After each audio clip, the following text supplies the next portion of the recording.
আগের দিন আমি তোমাদের সাথে শেয়ার করেছিলাম আমার কলকার খাতাটা, আর আজকে আমি তোমাদের সাথে শেয়ার করব আমার কিছু ক্রিয়েটিভ কাজ যেগুলো করেছিলাম মাটির থালার ওপরে। তোমরা তো দেখে বুঝতেই পারছো এটা হচ্ছে রাধাকৃষ্ণ হোলি খেলার মুহূর্ত। জানি ড্রয়িংটা অতটা ভালোও হয়নি, তাও আমি চেষ্টা করেছিলাম। কাজটা হচ্ছে পোর্ট্রেট ওয়ার্ক। তো এই পোর্ট্রেট করতে খুব কষ্ট হয়, মানে স্কিন কালারটা আনা যায় না, তাও আমি কষ্ট করে করতে পেরেছি ফার্স্ট টাইম।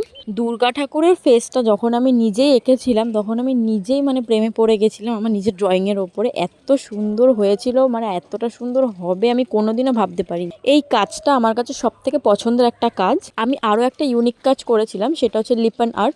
এই কাজটা কেমনভাবে করতে হয় তোমরা অনেকেই জানো, এটা ক্লে দিয়ে করতে হয়। আজকে যখন ভিডিও করার জন্য আমি এটা বের করেছিলাম তখন আমার মনে হলো যে না, অনেক দিনই ঘরে পড়ে আছে এটা, তো ঘরের দেওয়ালে লাগালে এটা খুব সুন্দরই লাগবে দেখতে, তাই ঘরের দেওয়ালে লাগিয়ে দিয়েছিলাম। তোমরা দেখে জানিও কেমন লাগছে দেখতে, আর সব কটা কাজ কেমন লাগলো অবশ্যই তোমরা কমেন্টে জানিও। ভালো লাগলে লাইক করে দিও।